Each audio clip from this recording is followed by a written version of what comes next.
Welcome everyone, I'm Will, and this is Humorous Opinions Today, or Hot. Today's topic is Starbucks. All chain coffee places, actually, but mostly I'm attacking Starbucks just because they're the big guy, whatever. And Starbucks is just kind of not my thing. I don't personally like it. If you like Starbucks, whatever. But here are three big reasons that I don't like it.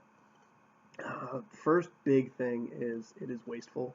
The average person spends about $780 drinking out on coffee every year. Now that's including Starbucks, Dunkin', Caribou Coffee, whatever else you drink. I don't care. But that's the average American.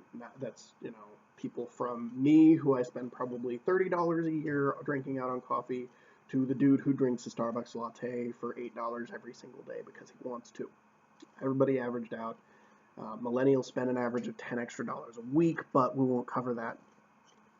So for $780, you could buy 50 gallons worth of lube, 120 Beanie Babies, 2 hoverboards if you are thrifty about it, or 1 really, really ghetto Ford Pinto. So yeah, you can actually get a car for the amount of money you spend a year on Starbucks, which is a lot. Anyway, the average cost of a cup of coffee, 20 ounces for just their brewed coffee. I'm not talking like Frappuccino or anything special, just because I wanted an apples to apples comparison. Average cup of 40 ounces at Starbucks is $2.45, or not 40 ounces, 20 ounces. And then 20 ounces of Folgers, which is just normal basic grocery store coffee, is about 45 cents, having done the math. So that's $2 per cup, and if you drink 1 cup a day, it's a lot. Anyway, and it's also wasteful in that just the cups themselves, since they're disposable, that kind of thing, just they're 16-ounce cups. If you're drinking 1 a day, which is reasonable for quite a few people, that's just under 20 pounds worth of just cups a year. That's not counting the little wooden stir stick thingy that you use, or any of the packaging materials that they use, anything like that. Just the cup, without the zarf, that little cardboard thingy that goes over it. Google it, it's a thing. It's 20 pounds of cups a year. That's a lot. So yeah. Other thing I hold against Starbucks, it's really not that good as far as coffee goes. Like, if you want a milkshake, go get a milkshake. If you want coffee, make some coffee. That's how I feel. But if you do really want really nice, gourmet, fancy schmancy, I want a milkshake coffee, you can make it at home. The customizability at home is just wonderful. If I'm feeling in a crazy mood, or like I have a girl over or whatever, and I want to make coffee and I want to add ice cream or whipped cream or heavy cream or condensed milk or whatever, I have those options, and coffee and ice cream is awesome, actually. And you can use whatever you want, and it'll be cheaper and probably healthier. And the customizability at home is just infinite, whereas Starbucks, everybody goes in and orders the same thing every time. Let's be real. You walk in, you order your peppermint mocha venti with like 2 shots of double espresso and squirts of it. Who cares?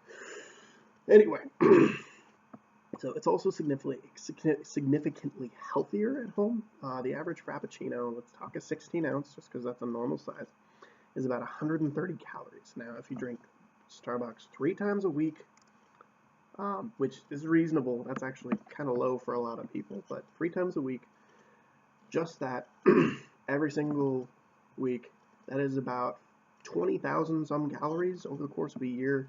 So that's about 5 pounds on your waistline every single year. Whereas at home, this personal cup of coffee is probably like 13, 14 calories, just because I go kind of light on the sugar. So it's mostly just calories from milk.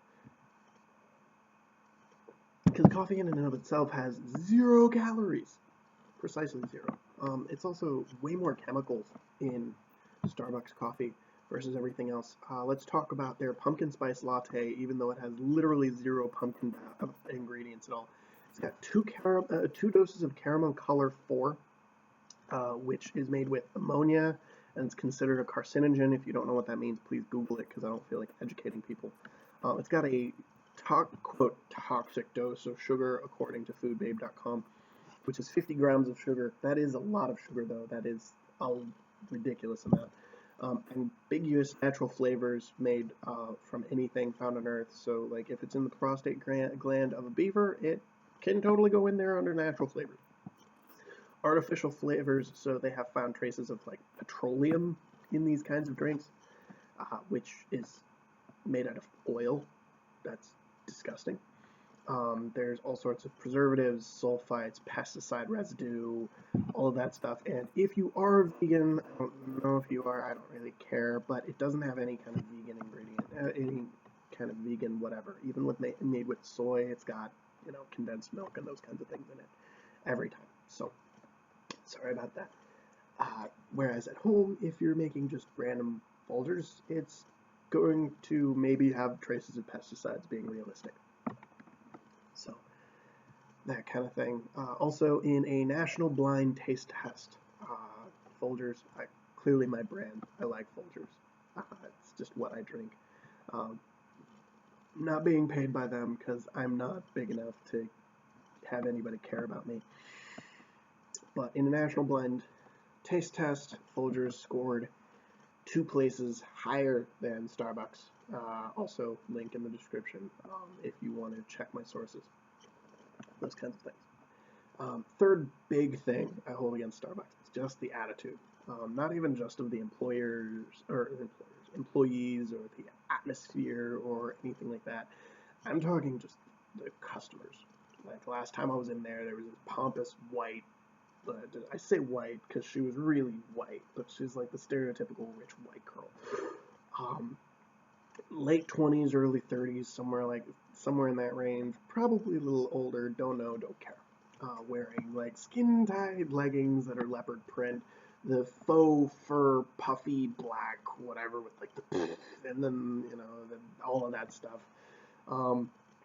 Blonde-haired, blue-eyed, has 3 kids. The 3 kids, the oldest one's maybe 10, the youngest one's around 4.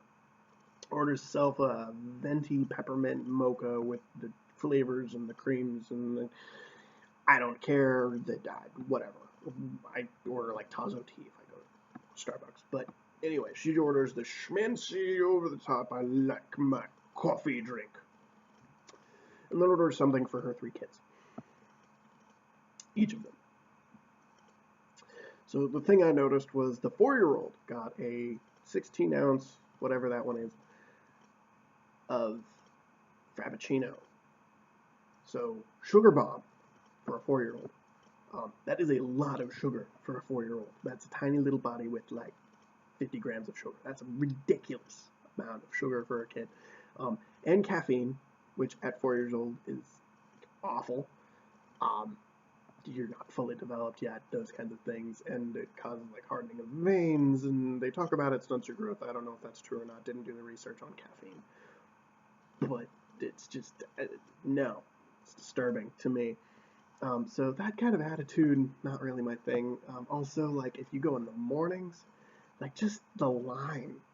It's just a bunch of angry, dissatisfied, I'm not caffeinated yet, rich white people, which is some of my least favorite people in the universe. Just not my thing. So, sorry, but if you are one of these people, we can't be friends. Anyway, moving from there. So yeah, that's kind of my spiel. Now, as always, I do have the devil's advocate section where I go, okay, this is how I feel, but in my research, I did find a little bit of the other side as well. So, devil's advocate section. I was trying to find something on dissatisfied workers, see employee satisfaction ratings, those kinds of things. Couldn't find anything, actually. According to Glassdoor, which is basically employees tattling on their employer, 79% of people are happy with their job, which is actually a really good rating if you look at Glassdoor. And then 91% approve of their CEO. So that means that the wages are somewhat fair, the employee benefits, whatever, the way people are treated by their employers, by their bosses, whatever. The employee work ethic isn't bad. That's actually a really good rating. So kudos to you, Starbucks, for having really satisfied employees. So at least I know my $6 cup of coffee is going to pay someone's 401k and dental benefits, which isn't me being sarcastic. I do approve that because that is a big thing today. It's really hard to find a company that has satisfied employees, partially because people are easily dissatisfied anymore, and partially because companies suck lately. So, this has been